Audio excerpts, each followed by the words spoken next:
ಸ್ಯಾಂಡಲ್ವುಡ್ನ ನಟ ಅಭಿನಯ ಚಕ್ರವರ್ತಿ ಬರೋಬ್ಬರಿ 6.5 ಕೋಟಿಯ ಹೊಸ ಕಾರೊಂದನ್ನು ಖರೀದಿ ಮಾಡಿದ್ದಾರೆ.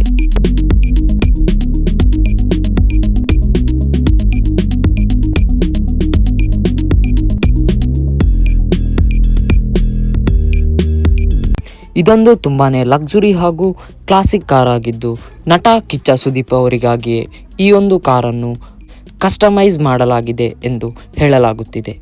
ಹಾಲಿವುಡ್ ಲೆವೆಲ್ನ ನಟರು ಬಳಕೆ ಮಾಡುವಂತಹ ಕಾರ್ ವ್ಯಾನ್ ಇದೊಂದಾಗಿದ್ದು, ಬರೋಬ್ಬರಿ 6.5 ಕೋಟಿಯ ಕಾರ್ ವ್ಯಾನ್ ಇದಾಗಿದೆ.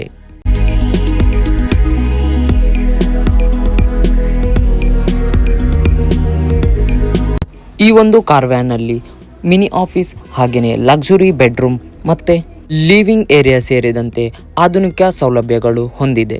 ತಮ್ಮ ಮುಂದಿನ ಚಿತ್ರ ಆದಂತಹ ಬಿಲ್ಲರಂಗ ಭಾಷಾ ಸಿನಿಮೆಗಾಗಿ ಈ ಒಂದು ಕಾರನ್ನು ತಯಾರಿ ಮಾಡಿ ಶೂಟಿಂಗ್ನ ವೇಳೆ ಬಳಸಲಾಗಿದೆ ಎಂದು ಹೇಳಲಾಗುತ್ತಿದೆ. ನೋಡಿದ್ರಲ್ಲ ವೀಕ್ಷಕರೇ, ಈ ಕಾರ್ ಹಾಗೂ ನಟ ಸುದೀಪ್ ಅವರ ಬಗ್ಗೆ ನಿಮ್ಮ ಅನಿಸಿಕೆ ಏನೆಂದು ತಪ್ಪದೇ ಕಮೆಂಟ್ ಮೂಲಕ ತಿಳಿಸಿ.